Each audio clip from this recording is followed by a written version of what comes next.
사도신경으로 신앙 고백하십니다. 나는 전능하신 아버지 하나님, 천지의 창조주를 믿습니다. 나는 그의 유일하신 아들, 우리 주 예수 그리스도를 믿습니다. 그는 성령으로 잉태되어 동정녀 마리아에게서 나시고 본디오 빌라도에게 고난을 받아 십자가에 못 박혀 죽으시고 장사된 지 사흘 만에 죽은 자 가운데서 다시 살아나셨으며 하늘에 오르시어 전능하신 아버지 하나님 우편에 앉아 계시다가 거기로부터 살아있는 자와 죽은 자를 심판하러 오십니다. 나는 성령을 믿으며 거룩한 공교회와 성도의 교제와 죄를 용서받는 것과 몸의 부활과 영생을 믿습니다. 아멘. 창세기 15장부터 18장까지입니다.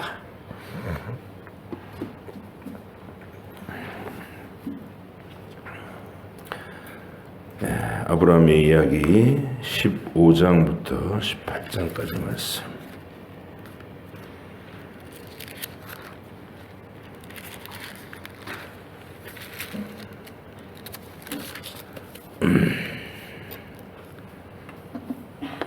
창세기 15장부터 18장까지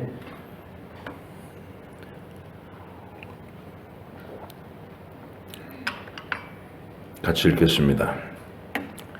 이후에 여호와의 말씀이 환상 중에 아브라함에게 임하여 이르시되 아브라함아 두려워하지 말라. 나는 내 방패요 너의 지극히 큰 상급이니라. 아브라함이 이르되 주 여호와여 무엇을 내게 주시려 하나이까? 나는 자식이 없사오니 나의 상속자는 이 다메섹 사람 엘리에셀이니이다. 아브라함이 또 이르되 주께서 내게 씨를 주지 아니하셨으니 내 집에서 길린 자가 내 상속자가 될 것이니이다. 여호와의 말씀이 그에게 임하여 이르시되 그 사람이 내 상속자가 아니라 내 몸에서 날 자가 내 상속자가 되리라 하시고 그를 이끌고 밖으로 나아가 이르시되 하늘을 우러러 무뼈를 셀 수 있나 보라. 또 그에게 이르시되 내 자손이 이와 같으리라.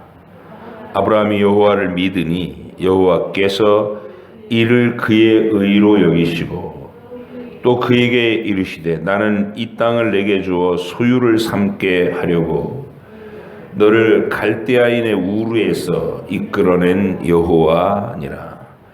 그가 이르되 주 여호와여 내가 이 땅을 소유로 받을 것을 무엇으로 알리까? 여호와께서 그에게 이르시되 나를 위하여 3년 된 암소와 3년 된 암염소와 3년 된 수디양과 산비둘기와 집비둘기 새끼를 가져올지니라. 아브라함이 그 모든 것을 가져다가 그 중간을 쪼개고 그 쪼갠 것을 마주 대하여 놓고 그 새는 쪼개지 아니하였으며 솔개가 그 사체 위에 내릴 때에는 아브라함이 쫓았더라. 해질 때에 아브라함에게 깊은 잠이 임하고 큰 흑암과 두려움이 그에게 임하였더니 여호와께서 아브라함에게 이르시되 너는 반드시 알라. 내 자손이 이방에서 객이 되어 그들을 섬기겠고 그들은 400년 동안 내 자손을 괴롭히리니 그들이 섬기는 나라를 내가 징벌할지며 그 후에는 내 자손이 큰 재물을 이끌고 나오리라. 너는 장수하다가 평안히 조상에게로 돌아가 장사될 것이요 네 자손은 4대 만에 이 땅으로 돌아오리니 이는 아모리 족속의 죄악이 아직 가득 차지 아니함이니라 하시더니 해가 져서 어두울 때에 연기 나는 화로가 보이며 타는 횃불이 쪼갠 고기 사이로 지나더라. 그날에 여호와께서 아브라함과 더불어 언약을 세워 이르시되 내가 이 땅을 애굽 강에서부터 그 큰 강 유브라데까지 네 자손에게 주노니 곧 겐 족속과 그니스 족속과 감몬 족속과 헷 족속과 브리스 족속과 르바 족속과 아모리 족속과 가나안 족속과 기르가스 족속과 여부스 족속의 땅이니라 하셨더라. 아브라함의 아내 사레는 출산하지 못하였고 그에게 한 여종이 있으니 애굽 사람이요 이름은 하갈이라. 사레가 아브라함에게 이르되 여호와께서 내 출산을 허락하지 아니하셨으니 원하건대 내 여종에게 들어가라. 내가 혹 그로 말미암아 자녀를 얻을까 하노라 하며 아브라함이 사레의 말을 들으니라. 아브라함의 아내 사레가 그 여종 애굽 사람 하갈을 데려다가 그 남편 아브라함에게 첩으로 준 때는 아브라함이 가나안 땅에 거주한 지 10년 후였더라. 아브라함이 하갈과 동침하였더니 하갈이 임신함에 그가 자기의 임신함을 알고 그의 여주인을 멸시한지라. 사레가 아브라함에게 이르되 내가 받는 모욕은 당신이 받아야 옳도다. 내가 나의 여종을 당신의 품에 두었거늘 그가 자기의 임신함을 알고 나를 멸시하니 당신과 나 사이에 여호와께서 판단하시기를 원하노라. 아브라함이 사레에게 이르되 당신의 여종은 당신의 수중에 있으니 당신의 눈에 좋을 대로 그에게 행하라 하며 사레가 하갈을 학대하였더니 하갈이 사레 앞에서 도망하였더라. 여호와의 사자가 광야의 샘물 곁 곧 술길 샘 곁에서 그를 만나 이르되 사레의 여종 하갈아 네가 어디서 왔으며 어디로 가느냐. 그가 이르되 나는 내 여주인 사레를 피하여 도망하나이다. 여호와의 사자가 그에게 이르되 내 여주인에게로 돌아가서 그 수하에 복종하라. 여호와의 사자가 또 그에게 이르되 내가 내 씨를 크게 번성하여 그 수가 많아 셀 수 없게 하리라. 여호와의 사자가 또 그에게 이르되 내가 임신하였은즉 아들을 낳으리니 그 이름을 이스마엘이라 하라. 이는 여호와께서 내 고통을 들으셨음이니라. 그가 사람 중에 들나귀 같이 되리니 그의 손이 모든 사람을 치겠고 모든 사람의 손이 그를 칠지며 그가 모든 형제와 대항하여 살리라 하니라. 하갈이 자기에게 이르신 여호와의 이름을 나를 살피시는 하나님이라 하였으니 이는 내가 어떻게 여기서 나를 살피시는 하나님을 배웠는고 함이라. 이러므로 그 샘을 부엘라 헤로이라 불렀으며 그것은 가데스와 베렛 사이에 있더라. 하갈이 아들을 낳음에 아브라함이 하갈이 낳은 그 아들을 이름하여 이스마엘이라 하였더라. 하갈이 아브라함에게 이스마엘을 낳았을 때에 아브라함이 86세였더라. 아브라함이 99세 때에 여호와께서 아브라함에게 나타나서 그에게 이르시되 나는 전능한 하나님이라. 너는 내 앞에서 행하여 완전하라. 내가 내 언약을 나와 너 사이에 두어 너를 크게 번성하게 하리라 하시니 아브라함이 엎드렸더니 하나님이 또 그에게 말씀하여 이르시되 보라 내 언약이 너와 함께 있으니 너는 여러 민족의 아버지가 될지라. 이제 후로는 내 이름을 아브람이라 하지 아니하고 아브라함이라 하리니 이는 내가 너를 여러 민족의 아버지가 되게 함이니라. 내가 너로 심히 번성하게 하리니 내가 내게서 민족들이 나게 하며 왕들이 내게로부터 나오리라. 내가 내 언약을 나와 너 및 내 대대 후손 사이에 세워서 영원한 언약을 삼고 너와 내 후손의 하나님이 되리라. 내가 너와 내 후손에게 내가 거류하는 이 땅 곧 가나안 온 땅을 주어 영원한 기업이 되게 하고 나는 그들의 하나님이 되리라. 하나님이 또 아브라함에게 이르시되 그런즉 너는 내 언약을 지키고 네 후손도 대대로 지키라. 너희 중 남자는 다 할례를 받으라. 이것이 나와 너희와 너희 후손 사이에 지킬 내 언약이니라. 너희는 포피를 베어라. 이것이 나와 너희 사이의 언약의 표징이니라. 너희의 대대로 모든 남자는 집에서 난 자나 또는 너희 자손이 아니라 이방 사람에게서 돈으로 산 자를 막론하고 난 지 8일 만에 할례를 받을 것이라. 너희 집에서 난 자든지 너희 돈으로 산 자든지 할례를 받아야 하리니 이는 내 언약이 너희 살에 있어 영원한 언약이 되려니와. 할례를 받지 아니한 남자 곧 그 포피를 베지 아니한 자는 백성 중에 끊어지리니 그가 내 언약을 배반하였음이니라. 하나님이 또 아브라함에게 이르시되 내 아내 사레는 이름을 사레라 하지 말고 사라라 하라. 내가 그에게 복을 주어 그가 내게 아들을 낳아주게 하며 내가 그에게 복을 주어 그를 여러 민족의 어머니가 되게 하리니 민족의 여러 왕이 그에게서 나리라. 아브라함이 엎드려 웃으며 마음속으로 이르되 100세 된 사람이 어찌 자식을 낳을까? 사라는 90세니 어찌 출산하리요? 하고 아브라함이 이에 하나님께 아뢰되 이스마엘이나 하나님 앞에 잘 살기를 원하나이다. 하나님이 이르시되 아니라 내 아내 사라가 내게 아들을 낳으리니 너는 그 이름을 이삭이라 하라. 내가 그와 내 언약을 세우리니 그의 후손에게 영원한 언약이 되리라. 이스마엘에 대하여는 내가 네 말을 들었나니 내가 그에게 복을 주어 그를 매우 크게 생육하고 번성하게 할지라.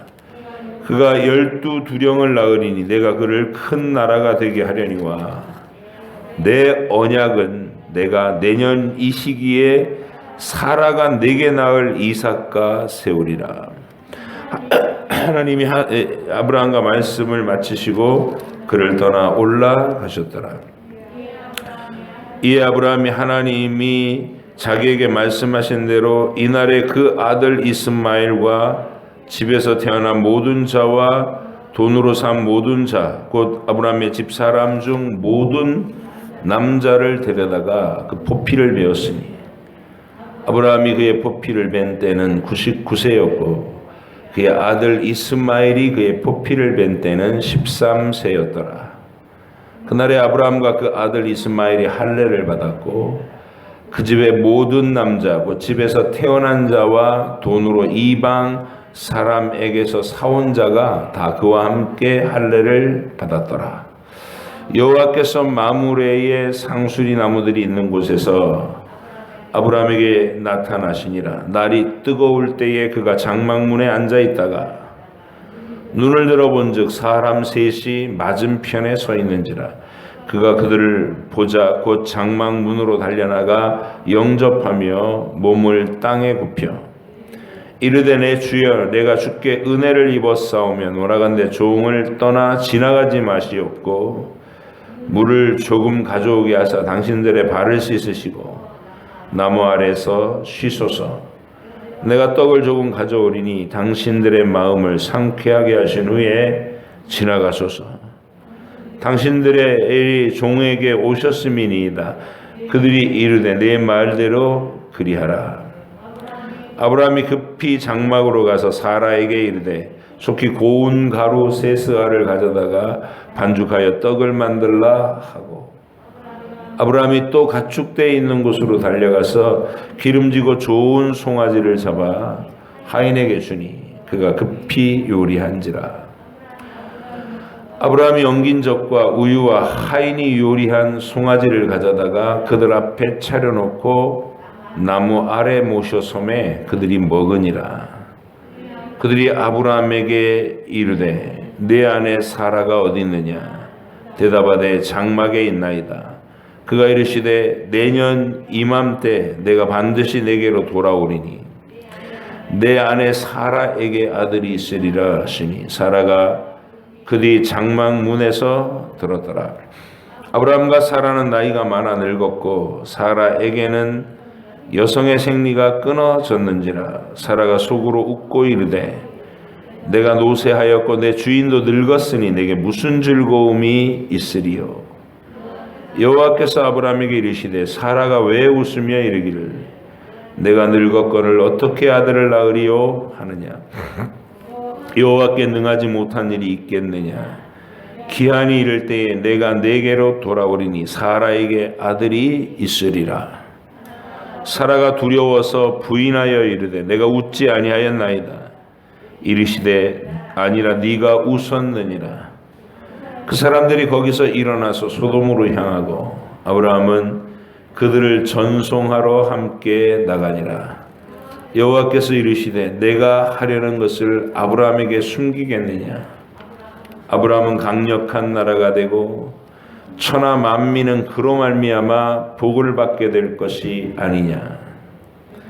내가 그로 그 자식과 건속에게 명하여 여호와의 도를 지켜 의와 공도를 행하게 하려고 그를 택하였나니 이는 나 여호와가 아브라함에게 대하여 말한 일을 이루려 함이리라. 여호와께서 또 이르시되 소돔과 고모라에 대한 부르짖음이 크고 그 죄악이 심히 무거우니 내가 이제 내려가서 그 모든 행한 것이 과연 내게 들린 부르짖음과 같은지 그렇지 않은지 내가 보고 알려 하노라.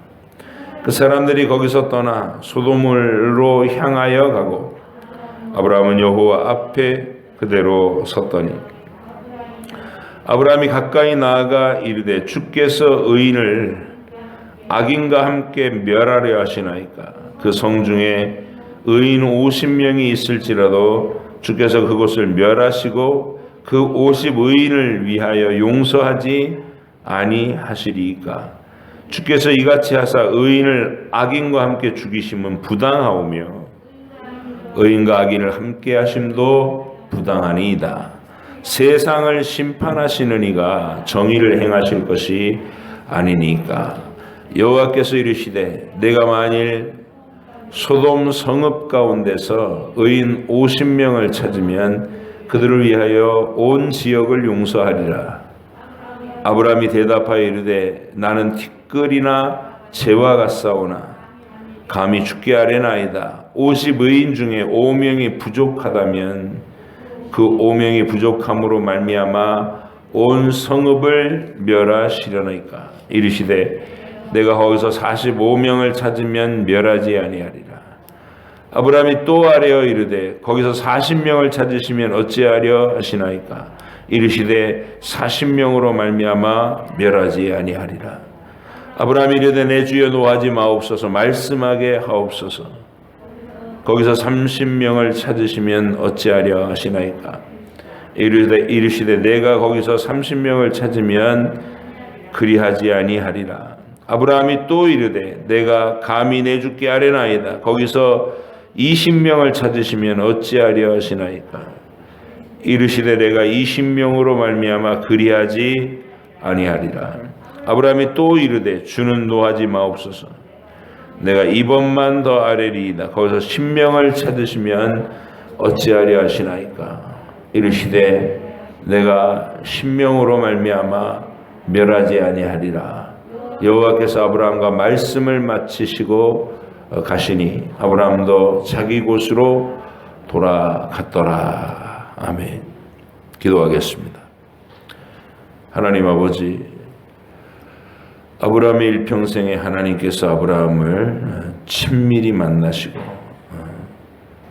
그의 가슴에 새겨질 만한 약속과 사건들로 그를 진리의 길 가운데 깊은 자리로 이끌어 가시는 것을 우리가 봅니다. 그 아브라함의 훈련의 단계와 또 믿음의 성장 과정을 우리의 모델로 주셨사오니 우리가 이 말씀을 늘 묵상해서 우리 믿음이 어느 지점에 어떻게 하나님과 동행하고 어떻게 성숙해 가고 있는지를 점검하게 하시고 아브라함이 도달한 그곳 하나님을 깊이 아는 자리 하나님과 깊은 사랑의 교제를 나누는 자리에 우리도 다 도달하게 하셔서 존귀한 인생을 살게 하여 주옵소서.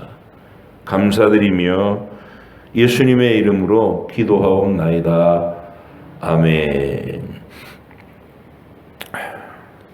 아브라함의 인생에서 가장 큰 기점이 되는 것은 이 하나님과의 관계에서 눈 뜨는 것, 가나안 땅에 들어오는 것은 거의 하나님의 강권하심으로 왔어요.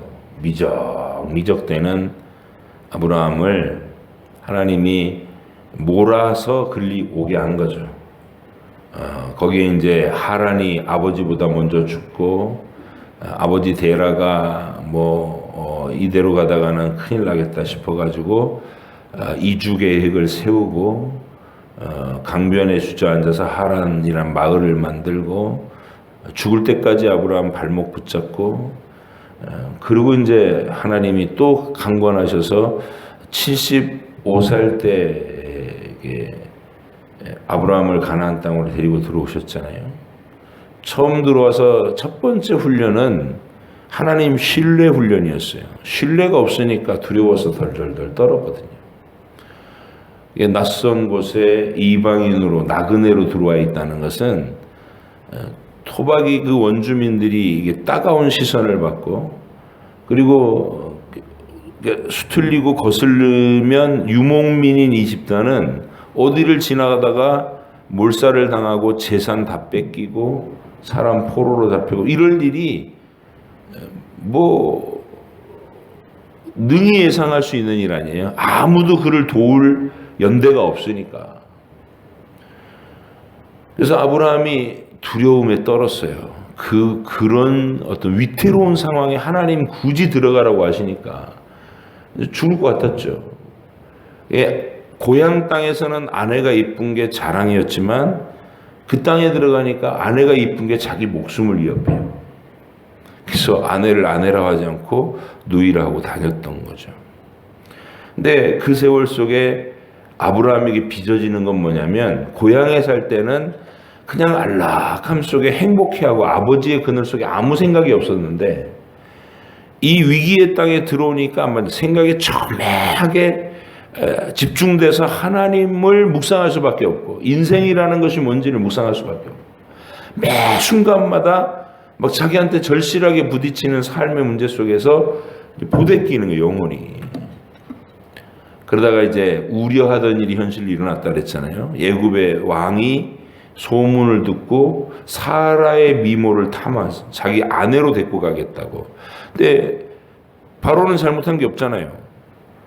아브라함이 자기 누이라고 그랬고 선물도 잔뜩 받았잖아요. 그리고 내가 사실은 남편입니다 이 소리 안 하고.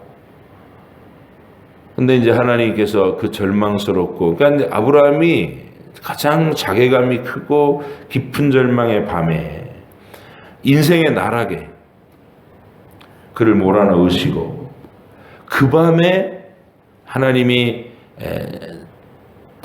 갖고 계신 큰 권능과 위엄이 얼마나 큰 것인지, 그리고 아브라함을 부르신 그 부름이 얼마나 그를 안전하게 보호하는 사랑이신지를 확연하게 증명한 사건. 바로를 한 방에 제압하시고 아내를 되찾아 주신 거예요. 아브라함이 이 사건 이후로 눈을 새롭게 뜹니다. 하나님은 살아계시고 내가 두려워 떨 일이 아니구나. 이러면서 이제 자신의 삶에서 하나님을 의식하는 믿음의 행보를 한 걸음씩 옮기기 시작합니다. 제일 먼저 한 일이, 현실에서 사인이 와요. 아브라함의 목자하고 롯의 목자가 계속 다퉈요. 현실에서 자꾸 그런 일이 일어나니까 아브라함이 이제 조금 믿음이 있는 안목으로 그 현실을 보게 됐을 거 아니에요.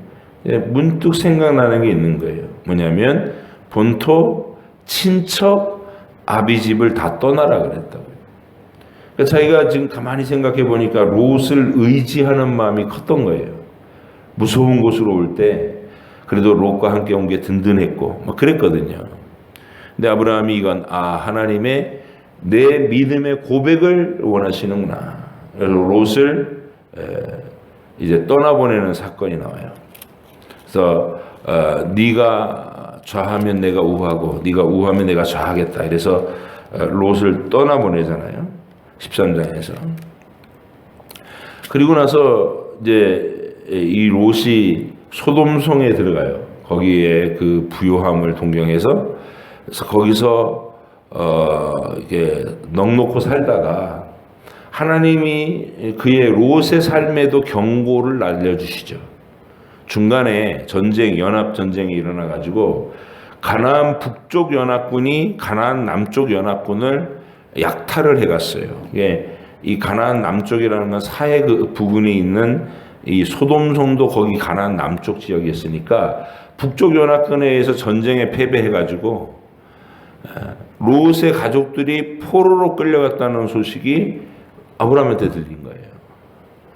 이때 옛날에 아브라함 같았으면 이 겁이 많아가지고 꼼짝도 못했을 텐데 이제 그 세월 속에서 하나님을 큰 능력을 경험하고 담대해진 거예요. 그래서 자기 집에서 길러온 종들을 데리고 야간 침투 작전을 벌여요. 게릴라전을 벌여서 그 북쪽 5 연합군에게 끌려가고 있던 롯과 그의 가족들, 소돔성 사람들 다 구출해내고 탈취했던 물건들도 다 되찾아와요. 졸지의 전쟁 영웅이 된 거예요. 이때 하나님께서 14장에서 제일 눈여겨보셔야 될 내용은 뭐냐면 어제 읽은 부분에서 멜기세덱을 급파하신다는 멜기세덱을. 신비로운 인물이죠. 이 멜기세덱이 급히 와서 이 아브라함을 만나는데 아브라함이 알게 되는 건 여호와의 큰 제사장이다. 그에게 10분의 1을 드리고 그의 말을 경청해요. 말인즉슨 뭐냐면 이 승리는 너의 용맹이 아니라 하나님의 도우심이다. 잊지 마라. 이걸 일깨우고 가요. 그리고 소돔 왕과의 이 소돔 왕은 그 시기에 하나님을 대적하는 온갖 악으로 범람해 있었던 곳이거든요. 소돔과 고모라, 아드마, 스보임 이런 지역들이. 그래서 이 소돔 왕은 부자이고 문화적으로 굉장히 화려했는데 그 속에는 온갖 음란과 우상 숭배가 하나님이 더 두고 볼 수 없는 상태까지 도달한 성이에요. 그래서 아브라함이 이 소돔 왕이 자기한테 교제의 악수를 청하는데 그걸 거절해요. 너와 나는 가는 길이 다르다. 이렇게 얘기를 하는 거예요. 네가 나를 부자로 만들어줬다라는 말을 들을까봐 너한테서 신발끈 하나, 실 한 오래기도 가지지 않겠다. 이렇게 딱 거절을 하면서 하나님의 백성과 세속의 부패함, 이 죄악의 도시와는 이게 같이 갈 수 없다라는 사실을 분명하게 해요. 그게 아브라함이 믿음이 자라나는 면모예요.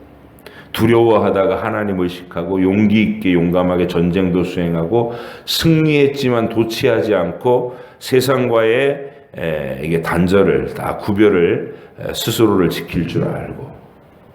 근데 그 지점에서 오늘 본문 15장이 나오는 거예요. 이게 아브라함 인생에서 굉장히 중요한 아브라함 언약식 장면입니다.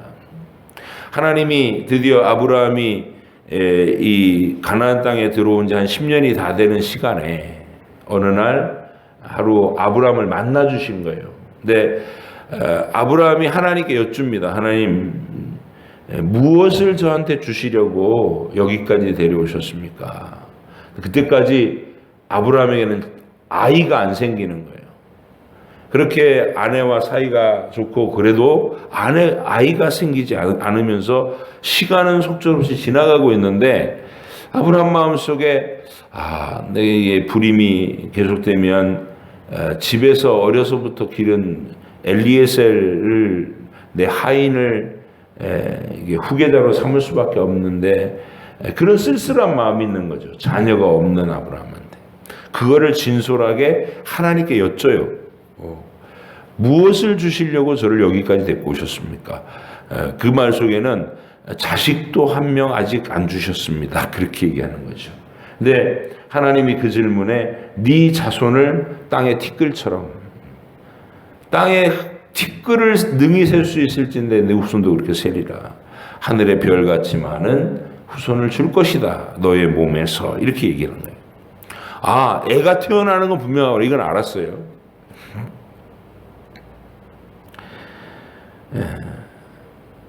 그리고 나서 이제 이 땅을 너희의 후손들에게 기업으로 주마. 두 가지 약속이에요. 하늘의 별같이 많은 후손을 주마. 이 지금 네가 떠돌고 있는 나그네로 떠돌고 있는 이 땅을 너희의 후손들에게 영토가 되게 해주마. 기업의 땅이 되게 해주마. 이렇게 약속을 해요. 그러니까 아브라함이 또 물어요. 그렇게 할 것을 제가 무엇을 가지고 확신할 수 있습니까? 하나님이 먼 훗날의 얘기를 하시는데 그렇게 하실 것을 제가 뭘 갖고 확신할 수 있겠습니까? 그때 하나님이 무슨 번쩍거리는 여의주 같은 걸 주시는 게 아니라 무슨 요술 지팡이 같은 거를 하나 주시는 게 아니라 하나님이 하나님 자신의 영원하신 이름과 명예를 거시고 언약식을 거행해 주세요. 아브라함한테 제가 뭘로 확신합니까? 그랬더니 야, 너네들 사이에 사람들 사이에서도 뭔가 중요한 계약을 할 때 언약식 하잖아. 그 언약식 준비해 네가 그랬어요. 그때의 언약식이라는 게 이런 거예요. 두 계약의 당사자가 짐승을 반으로 쪼개가지고 양쪽에 그 사체를 이렇게 딱 벌려놓고 이렇게 벌건 이렇게 짐승의 몸이 이렇게 쪼개져가지고 쫙 나열되어 있는 그곳에 둘이 같이 언약서를 낭독해요. 계약서를. 우리는 이렇게 할 것이다. 그리고 그 쪼갠 고기 사이를 지나가는 거야, 함께. 이 약속을 어기는 자는 이 고기와 같이 쪼개질 것이다. 이런 의미예요. 그러니까 목숨을 생명을 건 약속이라 그 말이죠. 언약식이라는 게. 그래서 아브라함이 그 언약식을 하나님 명령대로 이제 짐승들을 다 반으로 쪼개가지고 쫙 나열해요. 그때 하나님께서 이제 캄캄한 밤이 오니까 타는 횃불이 눈에 보였어요. 하나님이 횃불이라는 얘기가 아니라 아브라함이 보이지 아니하시는 하나님을 인지할 수 있는 모습으로 횃불이 그 쪼갠 고기 사이로 쫙 지나가시는 거예요. 하나님이 지나가시는구나. 근데 하나님이 아브라함 보고 너 같이 걸어 이런 게 아니에요. 이건 쌍방 계약이 아니라 하나님의 일방적인 약속인 거예요. 너에게 내가 약속한 이 약속을 지키지 않거나 못하면 나는 하나님이 아니다 이런 말. 나는 내가 죽겠다. 쪼갠 고기 사이로 지나간다는 것은 목숨을 잃는다는 거 아니에요. 내가 죽겠다. 네 약속을 반드시 지킨다 이 말이죠. 그리고 나서 지킬 내용을 뭐라고 이렇게 구체적으로 얘기하시냐면 너의 후손들은 이방에 객이되어 학대를 받다가 4대 만에 이 땅으로 돌아와서 이 땅을 차지하게 될 것이다. 한 500년 후에 정확하게는 430년 후에 될 일을 이렇게 얘기하시는 거예요. 그래서 아브라함에게 이 장차될 일을 미리 예언하시는데 왜 이방의 학대를 받게 하시는가 이제 그 얘기예요. 저는 우리의 구원을 상징하기 위한 이스라엘의 민족적 역사 사건이잖아요. 그래서 그 백성이 애굽왕 바로에게 압제당하고 있던 그 혹독한 세월이 우리가 마귀에게 이 사망의 권세 아래 신음하며 붙잡혀 있던 그 진실을 설명하기 위해서 이스라엘 백성들의 그 노예 생활이 필요했던 거예요. 하나님이 상징으로 삼으려니까. 근데 이제 어떤 분들은 이 15장 읽으면서 다른 고기는 다 쪼개고 새는 쪼개지 않았다. 이거 갖고 이거 안 쪼개가지고 이스라엘 백성이 이방의 노예가 됐다. 뭐 이렇게 풀어요. 얼핏 보면 굉장히 성경을 잘 푸는 것 같은데 그런 해석은 어리석기 짝이 없는 해석이에요. 그래서 이제 우리는 가장 중점으로 봐야 될 게 뭐냐면 이스라엘 백성들이 노예 생활을 했던 것은 우리의 상징과 예표로 그렇게 한 것이다. 하나님이 온 인류가 마귀의 이 폭압적인 지배 아래서 사망의 권세 아래서 눌려 신음하고 비참하게 살아가는 그 상태에서 예수님의 보혈 어린 양, 유월절 어린 양의 피로 장자의 죽음을 면하고 애굽을 탈출해 나오듯이 우리 주 예수 그리스도의 보혈로 심판을 면제받고 영원한 생명으로 들어간다. 이걸 상징하는 예표 만들어내기 위해서 이방에 계기되었다가 4대 만에 하나님의 은혜로 돌아오는 역사가 일어나는, 출애굽의 역사가 일어나는 거죠. 그래서 이 언약식 장면 잘 기억하세요. 여러분에게도 주신 거니까.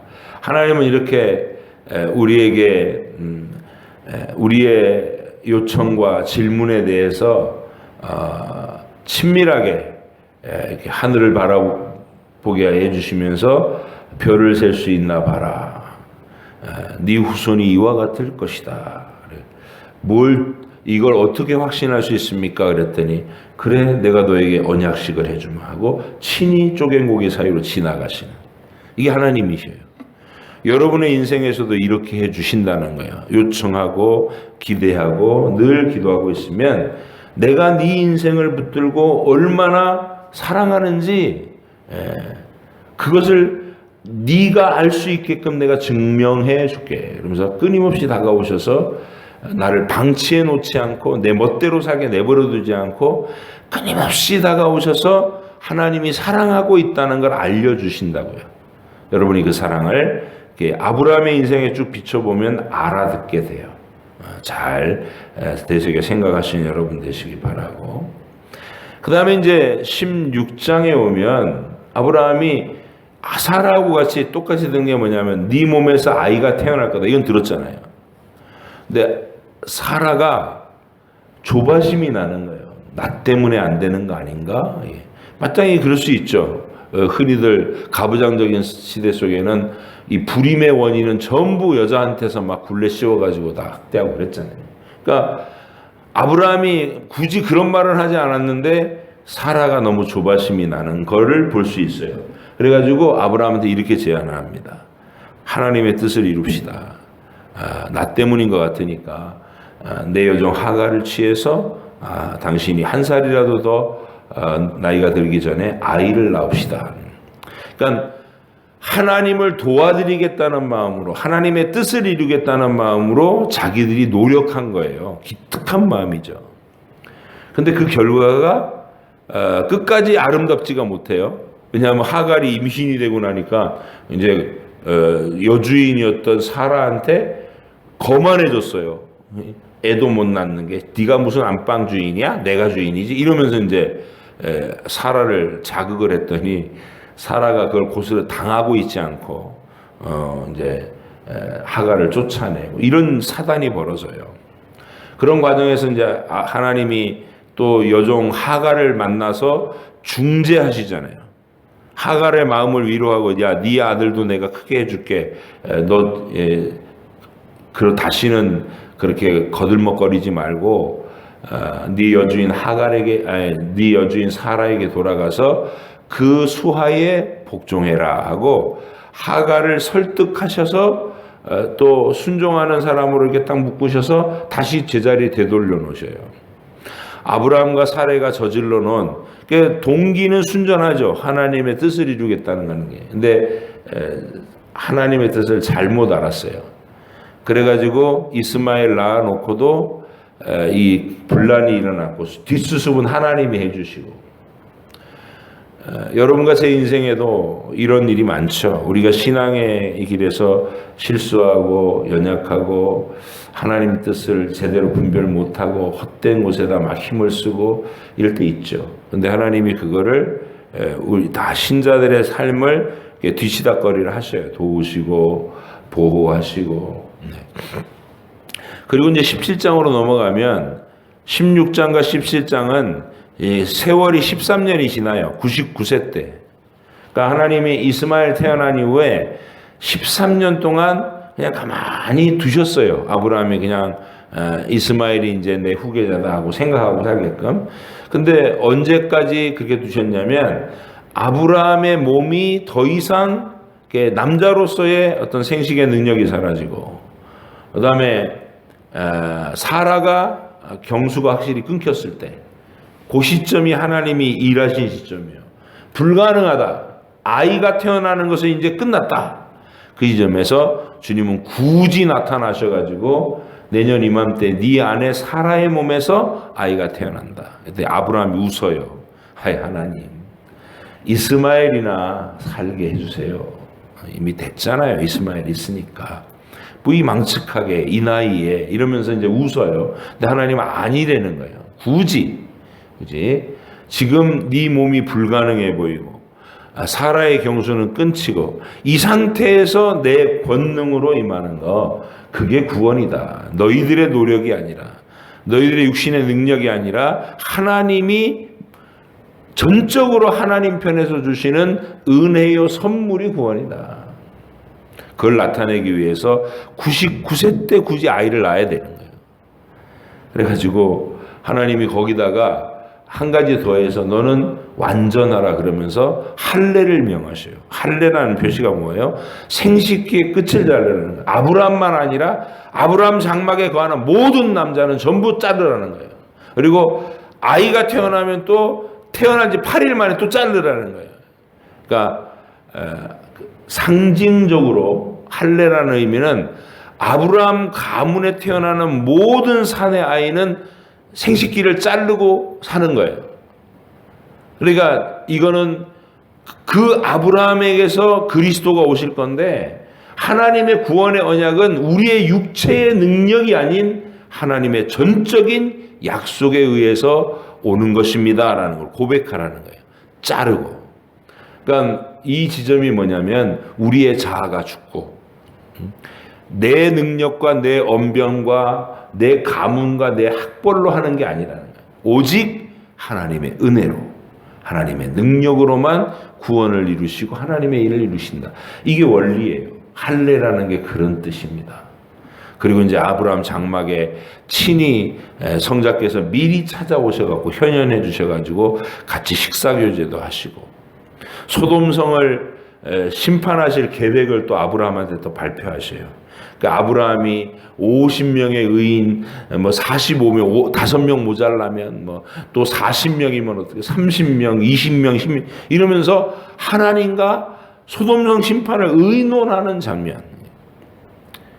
아브라함을 그 자리까지 초대하시는 거예요. 장차 성도가 세상을 그렇게 하나님하고 의논하면서 세상을 심판할 존재가 여러분이시다. 아브라함이 초대받은 그 자리, 하나님을 신뢰하고 하나님과 교제하는 자리는 우리에게 신비로운 성장을 가져다주는 일입니다. 99세 때 굳이 이렇게 자녀를 잉태할 것이라고 약속하시고 100살에 아이를 낳게 하신 그 하나님의 의도, 그 유머,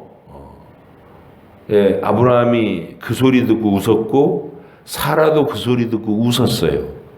그러니까 애가 태어날 건데 이름을 웃음이라 지으래. 미소라 지으래. 미소. 그래서 이삭이라는 뜻이 미소라는 뜻이 웃음이라는 뜻이에요. 그래서 하나님이 참 우리를 행복하게 웃게 하고 깜짝 놀라서 웃게 하고 또 100살에 아이를 낳다니 하고 아이고 민망해라 그러면서 웃고, 그 모든 게 함축되어 있는 기쁜 웃음, 그게 이삭입니다.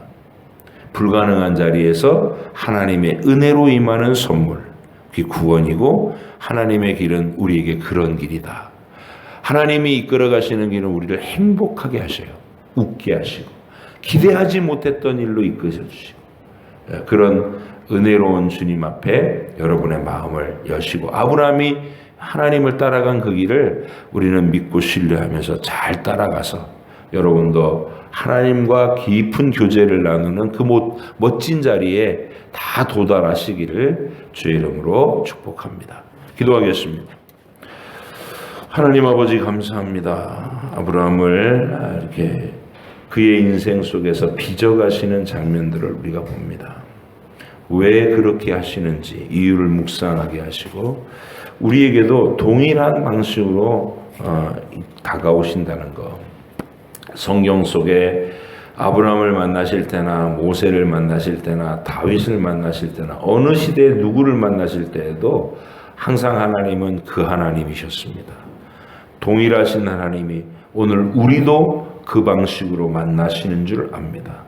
성경 속에서 하나님이 행하시던 일들을 잘 살펴보면 내 인생에서 일어날 일들도 예측할 수 있다는 것 분명히 깨닫고 우리가 하나님 말씀을 보며 내 인생을 해석하며 오늘을 살게 하여 주옵소서. 감사드리며 예수님의 이름으로 기도합니다. 아멘. 하늘에 계신 우리 아버지, 아버지의 이름을 거룩하게 하시며 아버지의 나라가 오게 하시며 아버지의 뜻이 하늘에서와 같이 땅에서도 이루어지게 하소서. 오늘 우리에게 일용할 양식을 주시고 우리가 우리에게 잘못한 사람을 용서하여 준 것 같이 우리 죄를 용서하여 주시고 우리를 시험에 빠지지 않게 하시고 악에서 구하소서. 나라와 권능과 영광이 영원히 아버지의 것입니다. 아멘.